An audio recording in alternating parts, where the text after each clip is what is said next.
The views and opinions expressed here are those of the guests and are not the official position of The Church of Jesus Christ of Latter-day Saints. One of the most remarkable aspects of The Church of Jesus Christ of Latter-day Saints is its unique history. Throughout the world, great stories from faithful church members have only added to that history. This program shares some of these incredible stories of faith, perseverance, hope, and inspiration. You're listening to Legacy. I'm your host, Nathan Wright.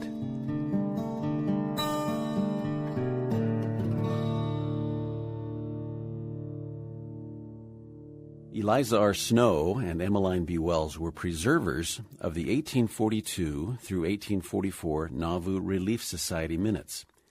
Eliza Snow, secretary of the Female Relief Society in Nauvoo, largely created the record and then brought it to Utah, where she displayed it and cited it when she addressed Relief Society women.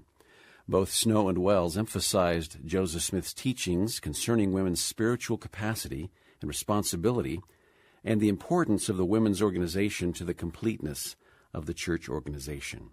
In studio today is Jill Mulvey-Derr, Senior Research Historian in Special Projects Division of the Church History Department. Previously, she was the Managing Director of the Joseph Fielding Smith Institute for Latter-day Saint History and Associate Professor of Church History at Brigham Young University. She is past President of the Mormon History Association, and her research and publications have focused on the history of Mormon and Utah women. Welcome, Jill. Thank you. I'm happy to be here. Today we'll be discussing mostly these minutes that we introduced briefly. Describe, please, for us this book of minutes that Eliza R. Snow kept. The minutes of the Female Relief Society of Nauvoo are now housed in the Church History Library of the Church of Jesus Christ of Latter-day Saints. The volume itself measures about 12.5 by 8 1/4 inches, and it's slightly over an inch thick. This record is well worn. It's been recovered with black book cloth that's not very handsomely sewn on, but the record itself underneath is a beautifully bound leather book with some gold imprint on the border of the book, and I've loved looking at this book. I have a great sense of reverence for it. It's really clear when Eliza R. Snow herself kept these minutes that she too felt a great sense of reverence and respect for the words and names she was recording therein. It's interesting to me that she's kept taken such care to. There are very few crossovers or strikeouts. This is just a very meticulously kept record. If she was very careful about the names of members she recorded. If she misspelled a name, she would scrape off the ink with a penknife and write over it again. So this volume contains a record of the meetings of the Female Relief Society in Nauvoo between March of 1842 and March of 1844. It includes the names of members, often their donations. It describes the hymns women sung at their meetings, and most importantly, probably, the core of this record are the sermons that Joseph Smith himself delivered to the Relief Society women between March and August of 1842. Those 6 sermons are immensely important. We most often equate Eliza R. Snow not only as a past president of the Relief Society, but a poet. What effect do you think her being a poet had on the meticulous way she kept this record? Well, that's a very interesting question. I rather suspect that Eliza was elected secretary of the Female Relief Society of Nauvoo, in large measure because people knew her reputation as a poet. She had published a lot of poems by this time in the people would have seen them in the Times and Seasons, but previously she'd also published in the Quincy Whig, also an Illinois paper. Actually, her skill as a secretary didn't come from so much from her experience as a poet as her experience as her father's secretary. She grew up in Ohio. The Snows had 7 children, 4 daughters first and then 3 sons. She was the second daughter, and her father was very active in public affairs as a county commissioner and justice of the peace. She served as the secretary in his office for a number of years. That normally would have fallen to a son, but since the sons were so much younger, Eliza took that on. So she did have some experience keeping minutes and serving as a clerk. So I guess a mixture of her work as poet and her experience as secretary came together in this Relief Society work. Thank you. Something we didn't really know about Eliza R. Snow. This was basically a 2-year record. The Relief Society in Nauvoo was eventually disbanded in 1844.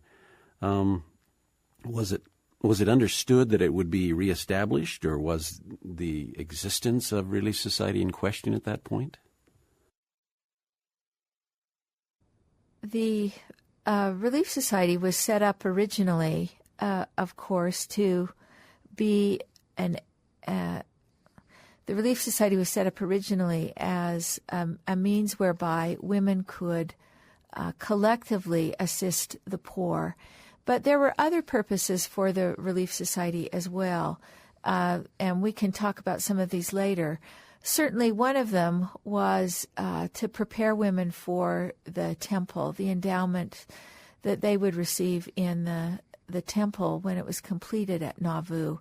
Much of the instruction Joseph Smith gave to women, I think, helped them understand that they would be partakers in the blessings of the priesthood. Joseph Smith was introducing many new doctrines in Nauvoo. The temple endowment, the concept of sealing families together and building these connecting bonds, family bonds between people. And of course, one dimension of those connecting bonds was plural marriage. I think it's important to understand the sense that the saints had at this time that people needed to be connected by ordinances, by covenants, in a horizontal kind of way, I guess you could say. In their own generation, they needed to be connected as husbands and wives, as sons and daughters. The living, we think of our temple work as connecting us sort of vertically or back in time.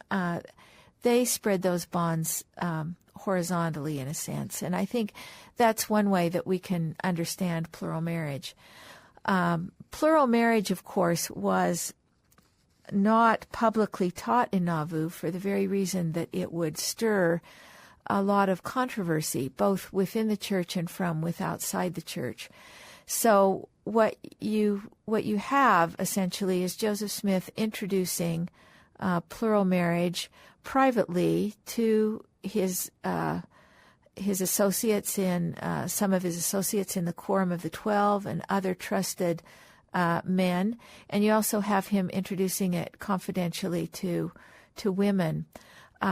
What happened is, in Nauvoo, there was a disparity between those who knew about plural marriage because they had been taught it or privately engaged in it in connection with the prophet Joseph Smith, and those who knew about plural marriage only by rumor.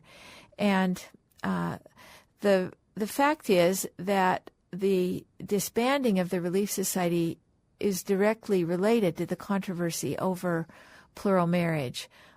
This makes it a little complex to explain.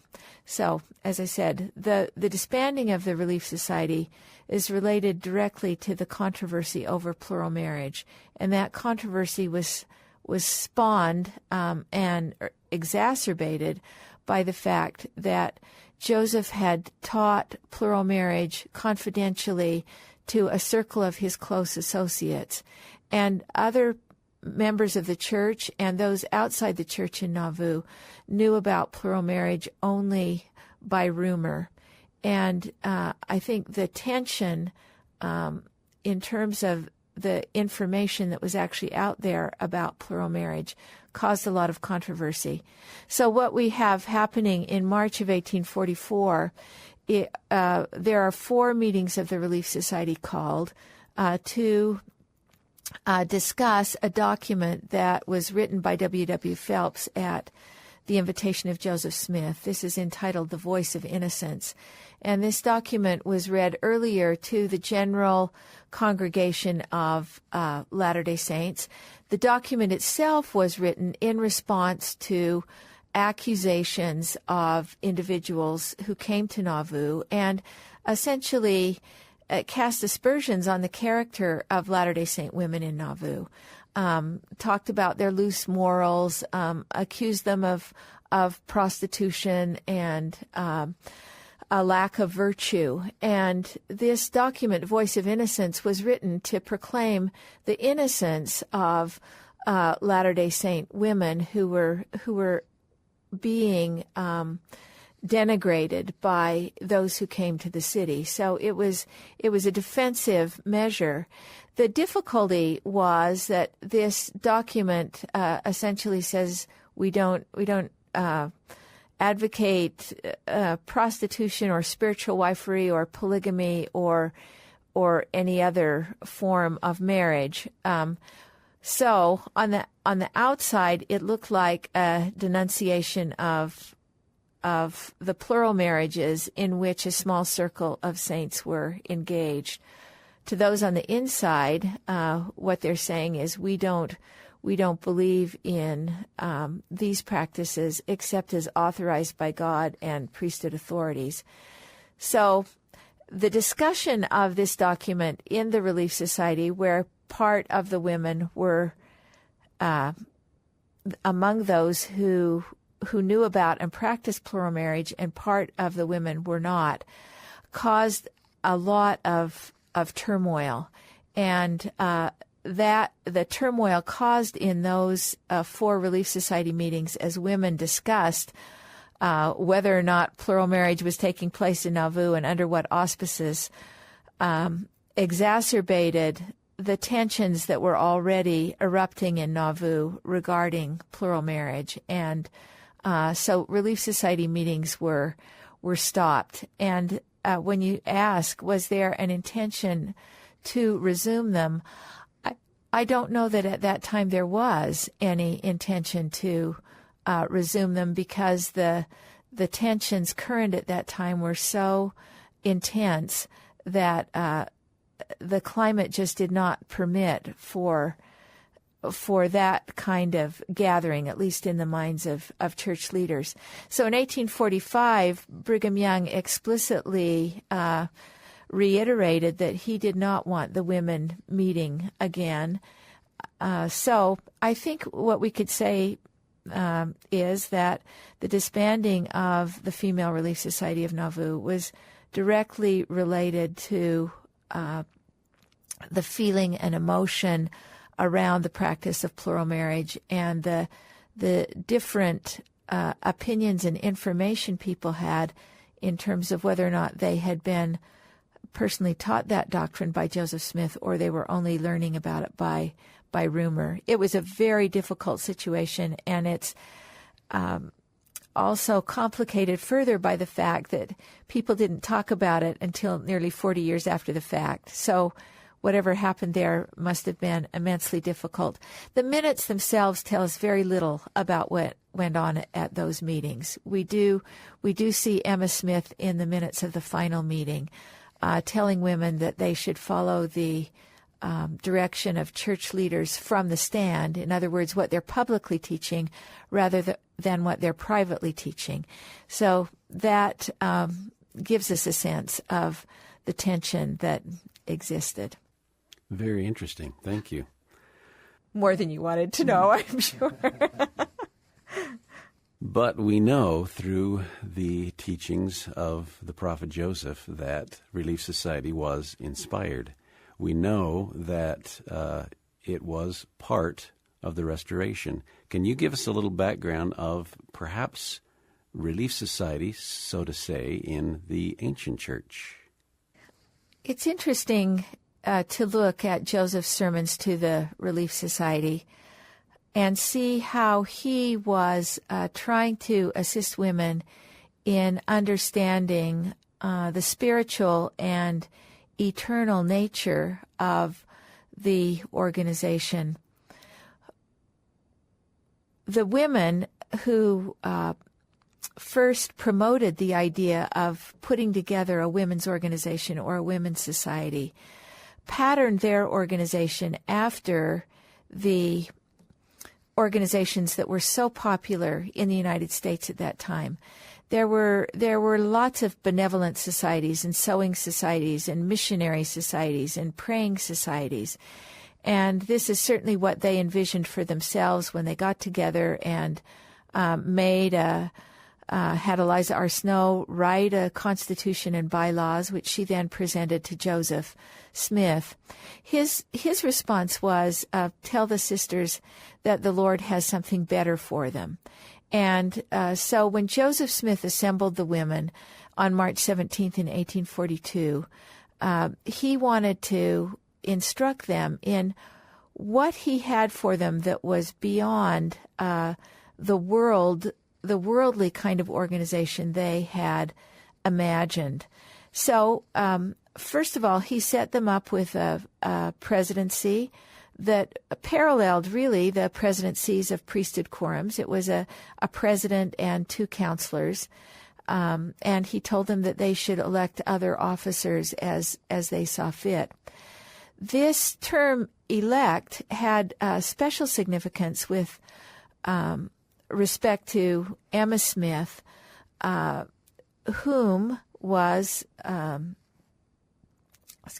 Emma Smith, who was elected, or we would probably say sustained, but they use the term elected, as president of this first Relief Society.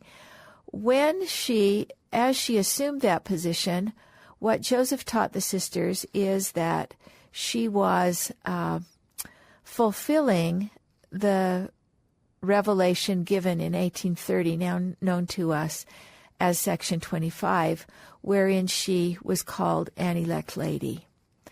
At that first meeting, as the minutes record, President Smith, meaning Joseph Smith, read the revelation to Emma Smith from the Book of Doctrine and Covenants, which, as I've indicated, is now Section 25.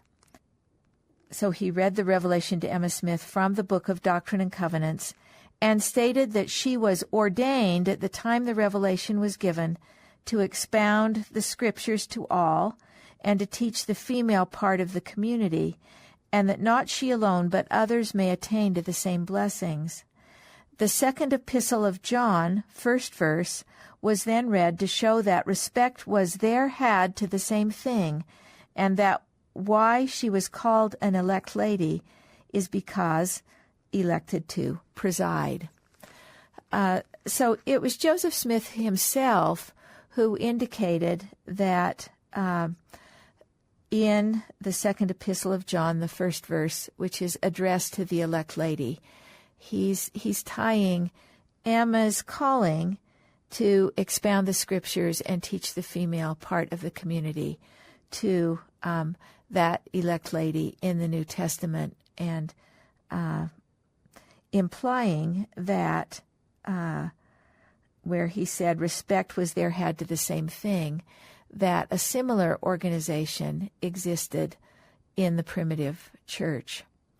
That's not something that a lot of New Testament scholars have latched onto, or the way that many people would interpret that term elect lady, but that is the way that Joseph Smith saw it. And Eliza R. Snow, as she helped with the reestablishment of the Relief Society in Utah, drew upon this reference from Joseph to tie the Relief Society even more explicitly to the ancient church. Let me just say, prior to saying how Eliza R. Snow used this concept taught by Joseph Smith, that she played a very special role in the re-establishment or the reinstitution of the Relief Society in Utah. As we've noted, the society was disbanded in 1844, and though women met together and certainly assisted the poor as they made the westward trek and began their early years in Utah, they did not meet under the auspices of the Relief Society. In about 1854, when Brigham Young called women to assist the Indians in Utah Territory who were in need, women of their own volition formed little groups that they called Indian Relief Societies, because they were specifically formed to do the sewing and put together the provisions that would provide relief to needy Indians. This movement spread in the 1850s. We had numerous relief societies. Brigham Young suggested that they be under the direction of their ward bishops. So we did, from about 1854 to 1858, have numerous ward relief societies. The difference was they did not have any central direction, and they probably were patched together as best women could from their own knowledge of the Relief Society in Nauvoo. These functioned until about the time of the Utah War in 1858, and particularly the move south, the move of people from the Salt Lake Valley and other northern settlements south when the federal troops marched into Utah at the end of the Utah War.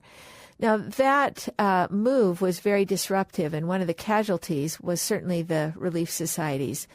Some of them continued, but basically we could say that brief Relief Society movement kind of dissipated, and the societies pretty much disappeared until 1868, when there was a lot of emphasis on immigration, and Brigham Young hoped that the sisters could organize once again to aid the poor. He started by calling upon the bishops to organize relief societies in their local wards. Some of the bishops responded, others did not. He made that initial call in December of 67, and then again in April of 1868 in General Conference, he called for the relief societies to be reestablished. And at this point, he asked Eliza R. Snow, who was one of his plural wives, to work with the local bishops in organizing the Relief Society. And she did a couple of things. One, she wrote a very important article that appeared in the Deseret News, and I'm going to talk about its contents in just a moment. And secondly, she went personally from ward to ward and helped set up this organization of a president and 2 counselors. She often read from the minute book itself, read the minutes of the first meeting to express what Joseph Smith's hopes had been for the Relief Society and to instruct the sisters from that minute book. It is in her article for the Deseret News that's simply entitled Relief Society that she references Joseph Smith's, this concept that Joseph Smith articulated, that there was something similar in the primitive church. And this is how she states it. The first 2 paragraphs of her article in the Deseret News define an organization of substance, significance, and authority. Under the simple headline, Relief Society, she wrote This is the name of a society which was organized in Nauvoo on the 17th of March, 1842, by President Joseph Smith, assisted by elders Willard Richards and John Taylor. Although the name may be of modern date, the institution is of ancient origin. We were told by our martyred prophet that the same organization existed in the church anciently, allusions to which are made in some of the epistles recorded in the New Testament, making use of the title Elect Lady. And as we mentioned, that's in the second epistle of John, the first chapter. So I think it's very interesting what she's doing here.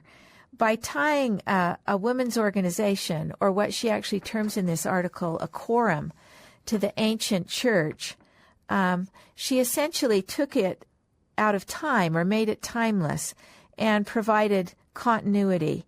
And this was a way of clearly avoiding the difficult and complex history of starts and stops in Nauvoo and Utah that I've just talked about.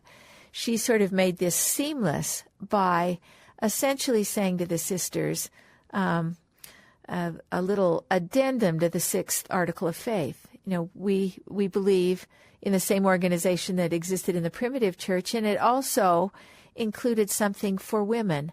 And I think this gave them a powerful sense of connection. It meant for them Relief Society didn't come out of nowhere, that it's a very important part of the Church of Christ. And this she emphasized, writing in her second paragraph in the Deseret News article, "This is an organization that cannot exist without the priesthood, from the fact that it derives all its authority and influence from that source.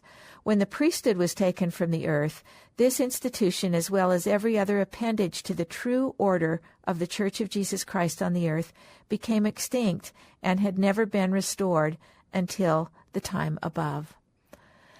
So this woman is a remarkable thinker, and in addition to her great spiritual gifts, I think she had a capacity to articulate concepts that would quickly and powerfully tie women to this organization.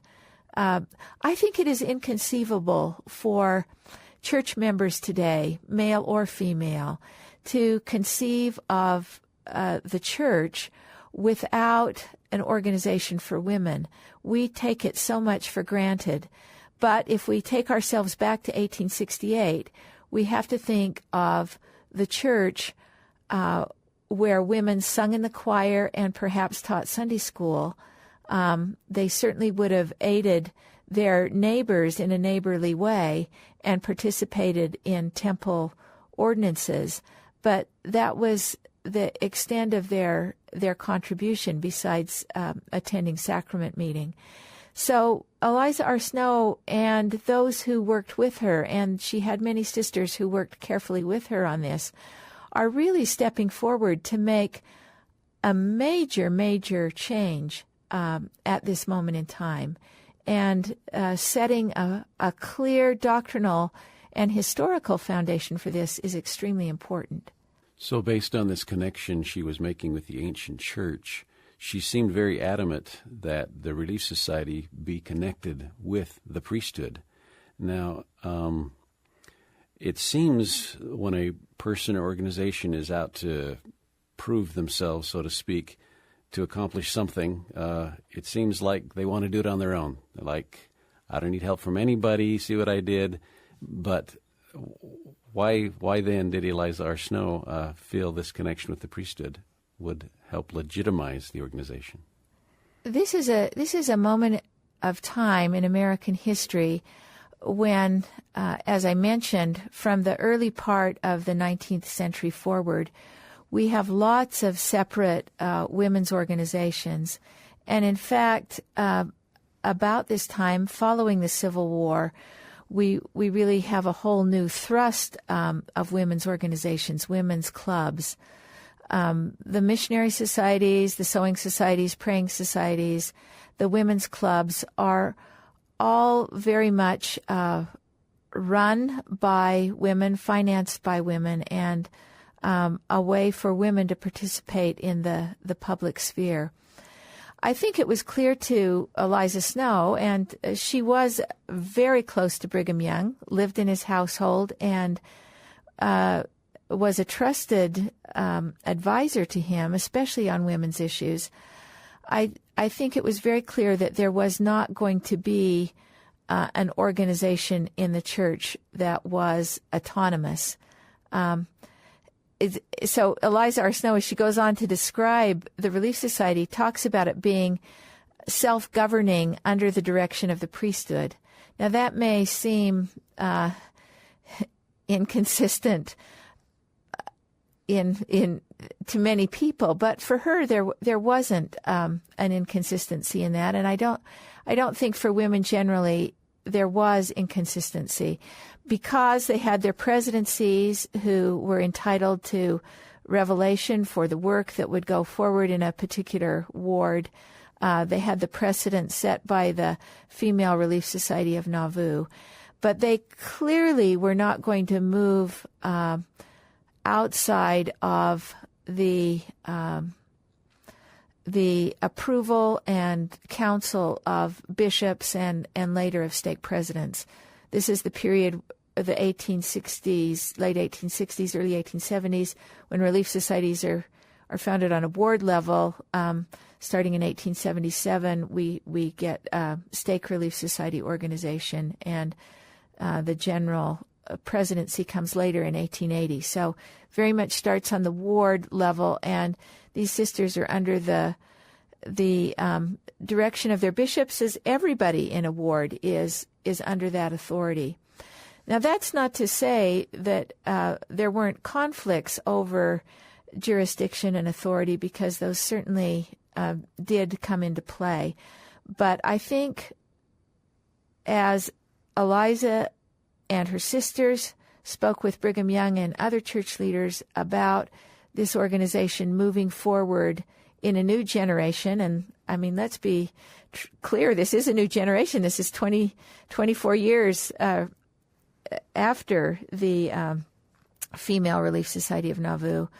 I think there is this clarity that women have authority, but it does not supersede the authority of their priesthood leaders, and that's the order that is everywhere in the church. A bishop is under the direction of his stake president, and the stake president under the direction of general authorities. That doesn't mean they don't have responsibilities and act somewhat autonomously, but that order is very much there. And I think that Eliza R. Snow and others recognized that the effectiveness of the Relief Society was going to be contingent on that.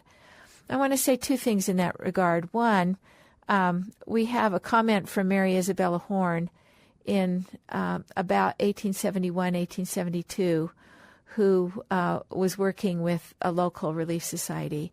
And it's interesting to me what she says, which is something like, as if she has her fingers crossed, we've been organized now for 3 years, and there's been no need to interrupt our organization or stop our service. And I think you can see women remembered what it was like to have the kind of controversy and tension that made it impossible to have a functional organization. So they weren't about to go in that direction, and they were proud of themselves for being able to work harmoniously with their leaders. In the 15th Ward in Salt Lake, where Sarah M. Kimball is the president and Bishop Burton is the bishop, we have a great partnership of a bishop and a Relief Society president. And Bishop Burton later reflects, as the work of this ward is going forward in such marvelous ways, that there's never been the least jar between Sister Kimball and himself. Now, I have to say that's remarkable. This isn't a group of sisters who sat around and did nothing or waited for the bishop to give them advice. This was probably the most activist relief society in the valley. And that is really the second point I wanted to underscore, that because these women worked under the direction of the priesthood does not imply in any way that they were passive. They were so eager. They were such faithful stewards. They took care of the poor in their wards. They accumulated excess funds. They built Relief Society halls. They began cooperatives. They sponsored obstetrical training for women and established a hospital, established a newspaper. They were so active in the community. These were women who were so excited to have the responsibility, have the opportunity to have responsibility, that they were very careful and prayerful stewards. And this period from 1868 to till the end of the century is just a period of magnificent awakening as they began to really figure out what this organization Joseph Smith introduced can do for them and for the church as a whole. Along that vein, there was a quote, maybe even more of a story of the women of the Relief Society moving quicker than their priesthood brethren, and someone saying, I don't know if it was Eliza R. Snow, let them hurry and catch up if they need to. Yes. Can you quote that for me? As I've mentioned, Eliza R. Snow underscored the importance of women working within the prescribed order of the church. The society stands in the same relation to the bishop as the society in Nauvoo did to Joseph Smith, and must always act in accordance with his instructions, she told women in Provo. Nor were the women to burden the bishops, but rather to assist them in caring for the poor. Snow expected women to take initiative and assert autonomy within Relief Society's proper sphere. We need not be afraid of doing too much nor getting ahead of our brethren, and if we did, why let them hurry up, she told women when she spoke to them in Sandaquin. She taught women in Gunnison the same principle, drawing precedent from the Nauvoo Minutes. The prophet Joseph Smith said to the sisters, "Provoke the brethren to good works." So does this quote show cooperation with the priesthood sprinkled with tolerance, perhaps? Yes. One of the things that Eliza R. Snow later wrote to a Stake Relief Society president was, we must honor the priesthood even if it is in earthen vessels. Very good.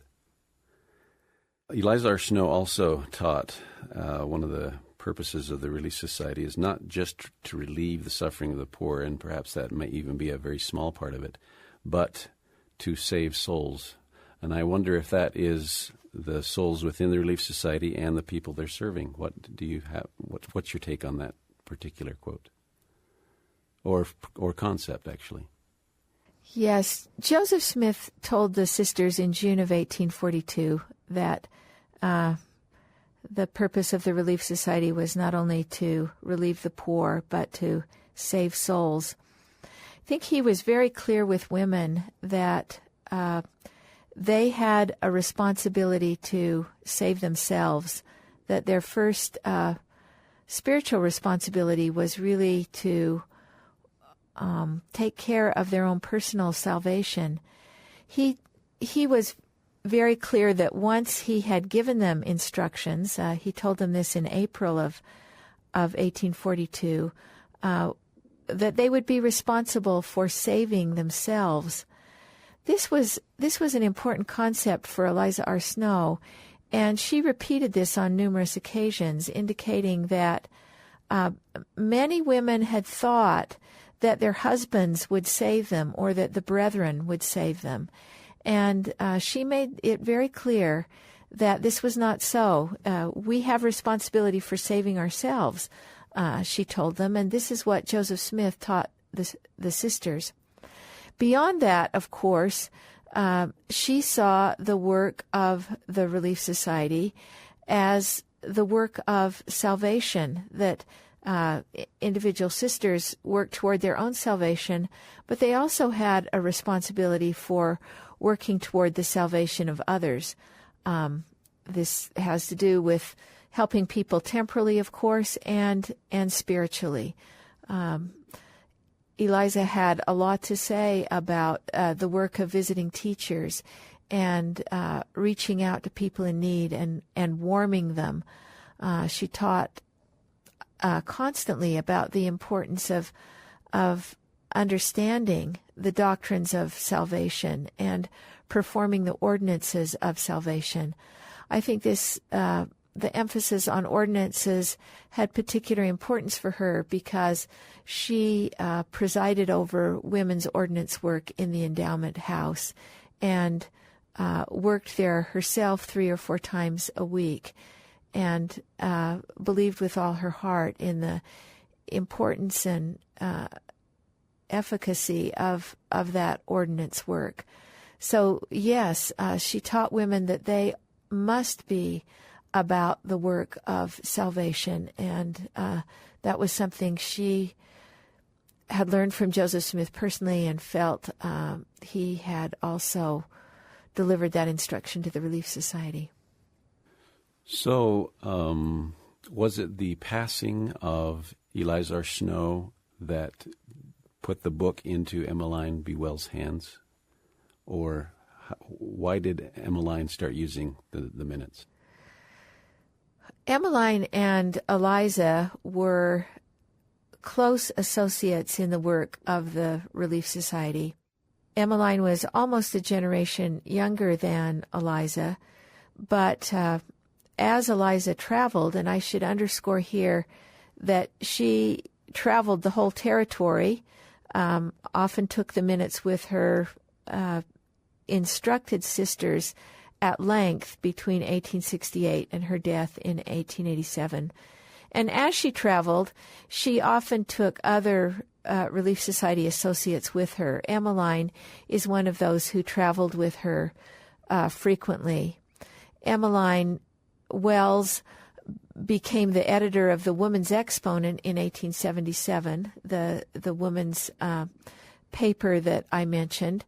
She worked closely with Eliza, who was part of the consulting committee or board of editors for the Exponent, and she traveled with her. She sometimes performed secretarial assistance for her. So the two women were very close.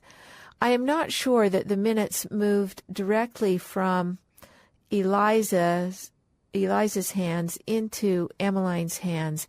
It appears that another woman who served as secretary to the Relief Society General Presidency at this time, Romania Pratt Penrose, is the one who had charge of the minutes following Eliza's death. Following Eliza's death, Zina D.H. Young became president of the Relief Society.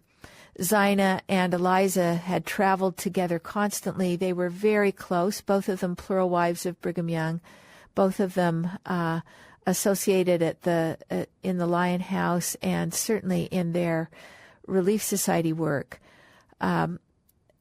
Like Eliza, Zina Young presided over women's temple ordinance work. In the case of Zina, she presided over women's work in the Salt Lake Temple because the temple was built by that time and dedicated.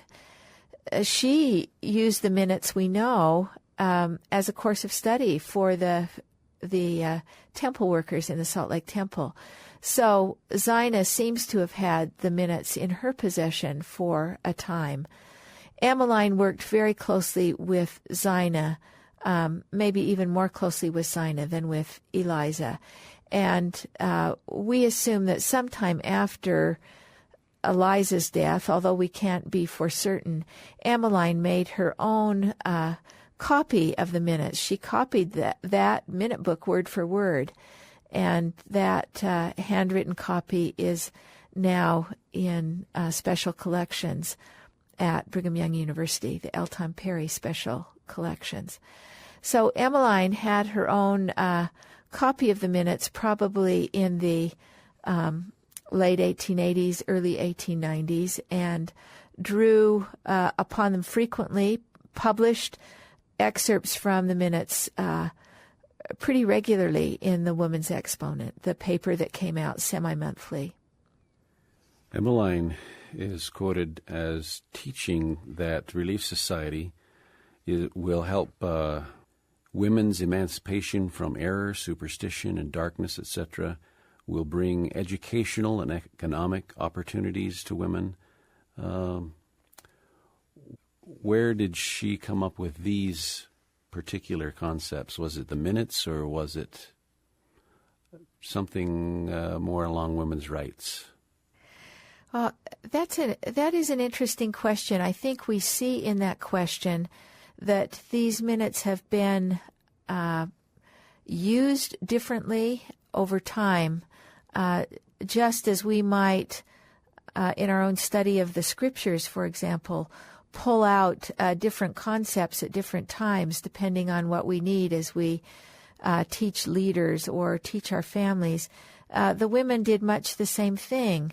Joseph Smith's sermons to the sisters cover a great many topics, and Eliza R. Snow, as we indicated, wanted to focus on the connection of the Relief Society to the organization of the church, both in modern times and in primitive times, focus on the Relief Society's important work in salvation.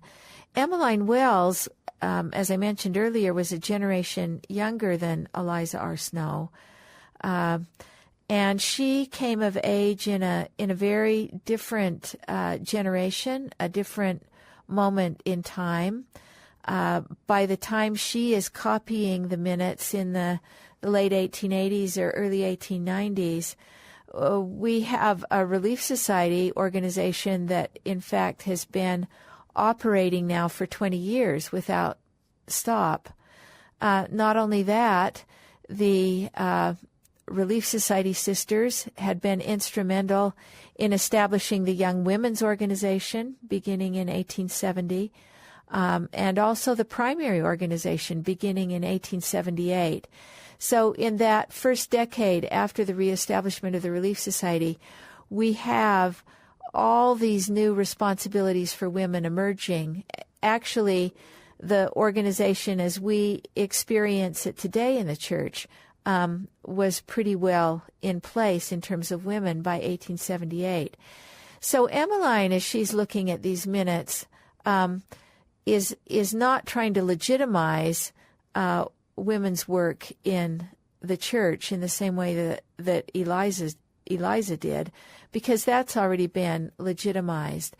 And she is, as you suggest, tying into a much broader movement for women's rights that's well underway at this time. Mormon women actually had received the vote, been enfranchised in February of 1870. Then they went through some difficult times as the government enacted anti-polygamy legislation, which threatened and finally did eliminate women's suffrage in Utah, which that in 1887, which women then had to fight for again. And by 1896, when Utah had a constitution, women's suffrage was again included, partly because of the work of Emmeline B. Wells and others who worked so hard for women's suffrage and other aspects of women's rights. Now, Emmeline herself had a very different personal history than Eliza. Eliza was 38 when she became a plural wife of Joseph Smith, 42 when she became a plural wife of Brigham Young. Her own life as a single woman, much of her life had provided her opportunities for public achievement through her poetry that she certainly carried out in the last half of her life, or the last portion of her life, as she assumed these leadership responsibilities. Emmeline's life looked very different. She married, I believe, at the age of 15 and moved to Nauvoo, had a baby at 16, That same year, her husband deserted her. She was left alone, became a plural wife of Newell K. Whitney, and had with him 2 daughters. Newell K. Whitney died, and she married Daniel H. Wells and had another 3 daughters. So she was a mother of 5 daughters, a woman who'd had to make her own living part of the time, had certainly suffered reverses, and I think was much more concerned about giving women rights than had been the case with Eliza. So yes, she came at these minutes and the sermons of Joseph Smith quite differently than Eliza had. And for Emmeline, it was the 28th of April sermon that Joseph Smith gave that really had the most powerful meaning for her. And let me quote now the words of that sermon. On the 28th of April, Joseph Smith gave a magnificent sermon to the sisters of the Relief Society. In his own diary, he recorded that he had given them, he had addressed them regarding the priesthood and the way that the sisters could come into the privileges and blessings of the priesthood.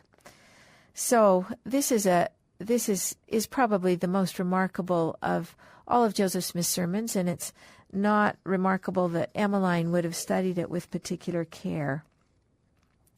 Toward the end of this sermon, he says, Joseph Smith, "This society is to get instruction through the order which God has established, through the medium of those appointed to lead. And I now turn the key to you in the name of God, and this society shall rejoice, and knowledge and intelligence shall flow down from this time. This is the beginning of better days to this society." That was a statement that Emmeline and others found particularly meaningful. Emmeline, as she looked around her in the late 1870s, 80s, and 90s, saw that women's position in society was changing in a lot of ways. Certainly it had changed for Mormon women. They had the possibility of voting. They were sending sisters to medical school. They had established a hospital and a newspaper. Her own life she had seen change markedly over time. In the 1820s and 1830s, the laws in the United States were so prescriptive with respect to women who could not own property, could not vote. These are the very restrictions that the movement for women's rights was opposing and protesting. It was interesting for Emmeline, I think, and others, as they became involved in the movement for women's rights, which they did. Mormon women became members of the National Women's Suffrage Association and later the National and American Women's Suffrage Association. They were charter members of the National and International Councils of Women formed in 1891-92. So as they became active in these societies, they, with other women, looked at the way the history of women's rights had developed over a half century. So Emmeline and others looking back could see that the initial convention at Seneca Falls in New York had taken place in 1848. And in her mind, she thought, well, look at that. That declaration of women's sentiments, that memorable gathering for women's rights actually took place after the organization of the Relief Society, because the Relief Society was organized in 1842. So as she looked at these minutes and as she looked at Joseph's sermons, she came to believe that when he turned the key, that gesture, I now turn the key to you, and the pronouncement of the beginning of better days applied not only to women in the church, whose lives had certainly changed over that half-century, but to women in the United States and perhaps in the world as well, that all kinds of opportunities for women opened up in the 19th century. In fact, it was known as the women's century. Women's lives changed during that period of time, and Emmeline celebrated that and felt that Joseph Smith, as a prophet of God, had initiated a new era for women by turning the key. So it's evident that both Eliza and Emmeline used the minutes not just as a history, but rather a constitution, what they were trying to accomplish with Relief Society. Now, is that what Joseph Smith said would happen with those minutes? Joseph Smith actually said at the first meeting that the minutes should serve as a constitution and law, that they should be precedents to act on. And I think those who held these minutes took that very literally. Eliza kept those minutes in her possession. Emmeline made a copy of the minutes. We know that the minutes passed after Zina Young, certainly, to Bathsheba W. Smith, who was her successor as Relief Society president. Susie Young Gates, who was very close to Zina Young and became active in the Relief Society, made her own copy of the minutes. Amy Brown Lyman, as General Secretary of the Relief Society at the early part of the 20th century, retyped the minutes into the bound volumes of General Board minutes. So I think that we see a continuing emphasis on the importance of these minutes. Emmeline published excerpts from the minutes, particularly Joseph's sermons, repeatedly. When she became editor of the Relief Society magazine, which succeeded the Woman's Exponent, Susie Young Gates did the same thing, published Joseph's sermons. These were foundational. These were part of Relief Society beginnings and Women's Constitution. The Relief Society didn't come from thin air. It had